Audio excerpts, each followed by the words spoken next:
한 신혼부부가 잠을 자다가 갑자기 남편이 비명을 지릅니다. 동시에 아내도 공포에 질린 채 눈을 뜨는데요.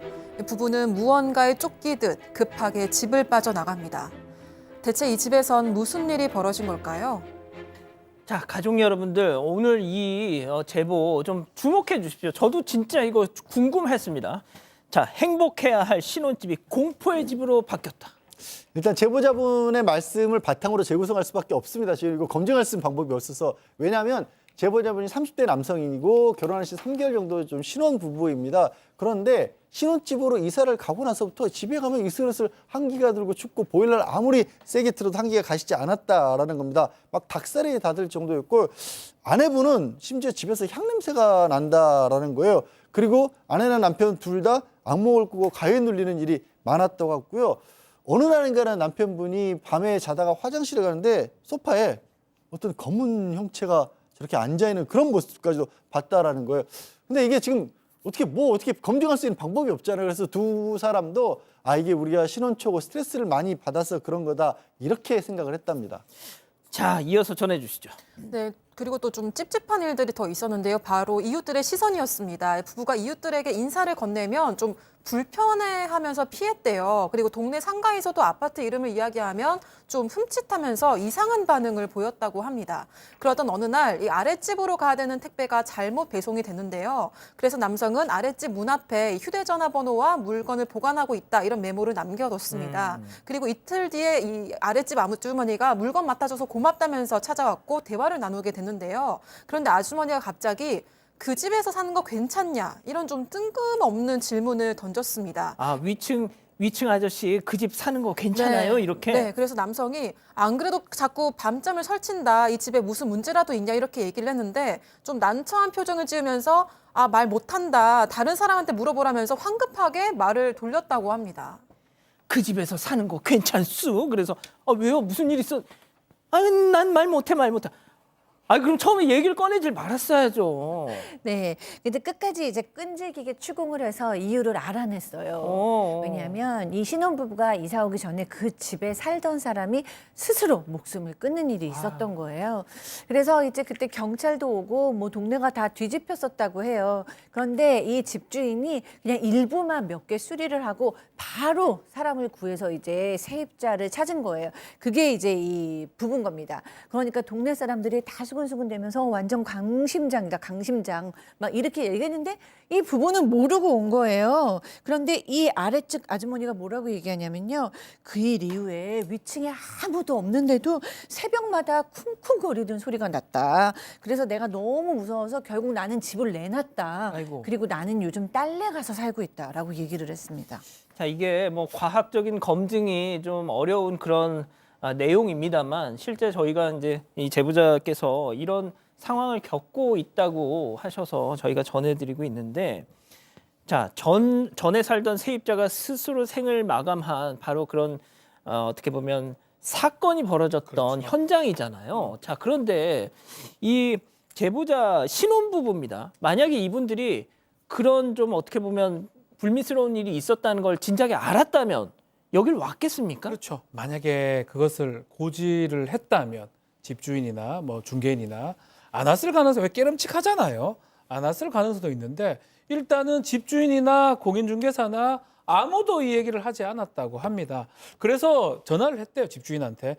집주인이 80대 좀 할아버지인데 전화를 해서 왜 이게 말이 되냐 이러니까, 어허이 무슨 소리 하느냐, 우리 집 사람 안 죽었어, 뭐 하지 말라고 강하게 부인을 했다고 해요. 근데 경찰도 왔고 다 들었다, 이웃한테 무슨 소리 하느냐라고 하니 갑자기 조선 팔도에 사람 안 죽는 집이 어디 있냐라고 또 얘기를 또 했다고 합니다.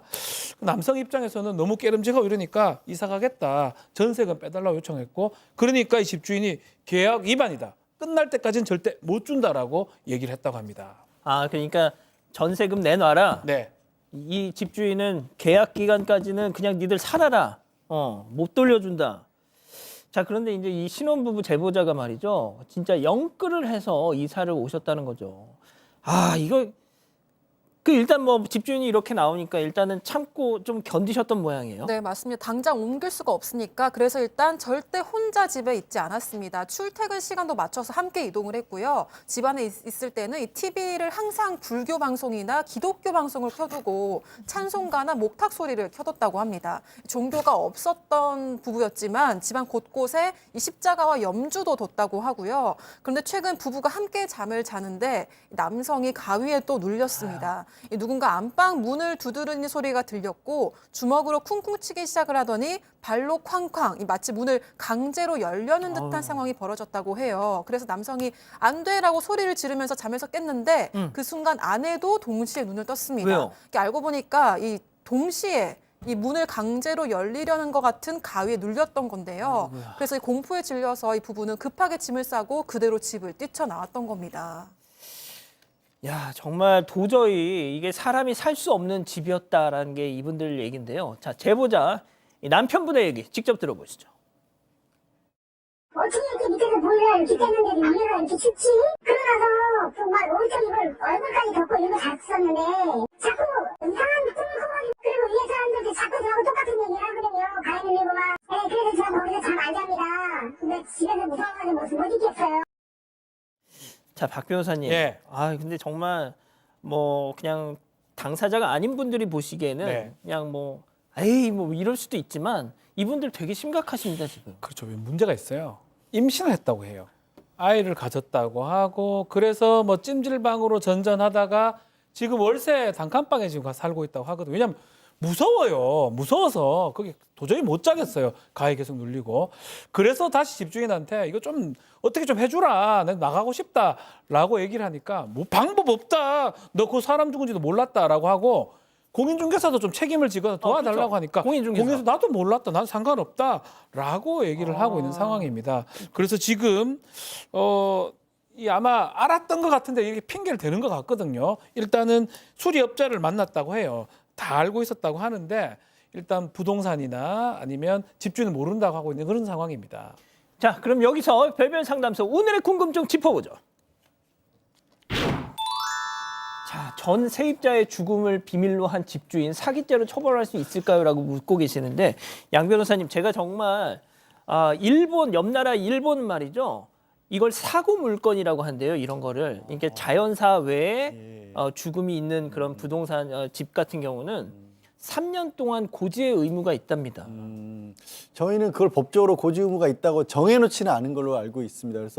그래서 이거를 뭐 형사처벌 대상이 되는지에 대해서까지는 저는 좀 회의적입니다만, 다만 이 죽음이라고 하는 게 그 자연스러운 사람의 죽음은 아니었던 걸로 보이고요. 또 사망한 지 얼마 안 됐고 경찰이 출동할 정도로 온 동네가 알만한 그런 상황이었다라고 한다면 이분들이 겪고 있는 일이 어떤 일인지는 저는 뭐 어디까지 믿어질지 솔직히 판단은 안 됩니다만, 그렇다라고 한다면 민사상 계약을 할 때 이 정도는 알려줘야 될 중요한 고지 의무가 있다라고 보이거든요. 그리고 경찰까지 다 출동했을 만큼 상황이고 동네 사람들이 다 안다라면 이걸 모르고 있다라는 것도 거짓말로 보이기 때문에 적어도 이거 전세금 돌려주는 거 외에 이사를 하고 이런 부분도 일종의 손해배상이 될 수 있을 것 같아요. 그 정도까지는 배상을 해야 할 수도 있지 않을까 싶습니다.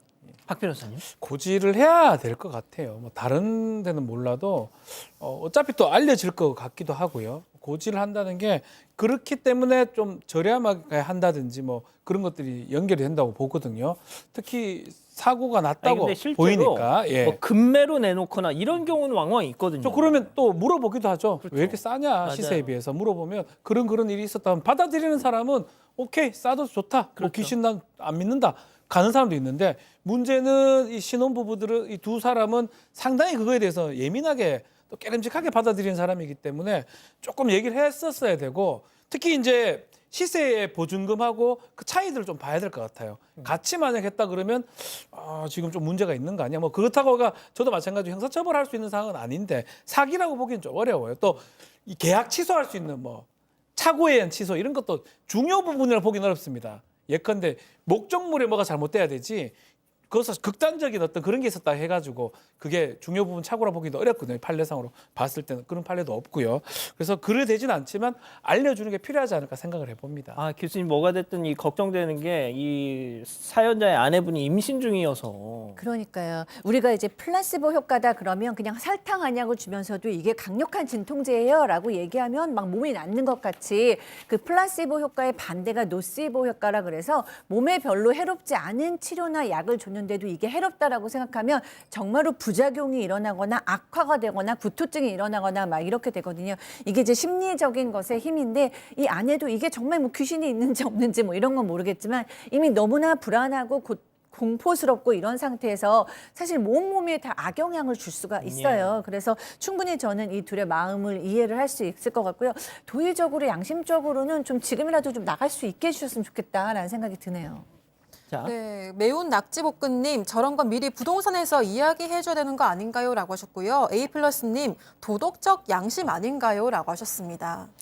아니, 아직도 구독을 안 했다고? 구독? 어떻게 하는데? 아이고, 여기 누르면 된다. 여기 빨리 좀 눌러라. 빨리 눌러야겠다. 가족 여러분, 구독하기는 여기요.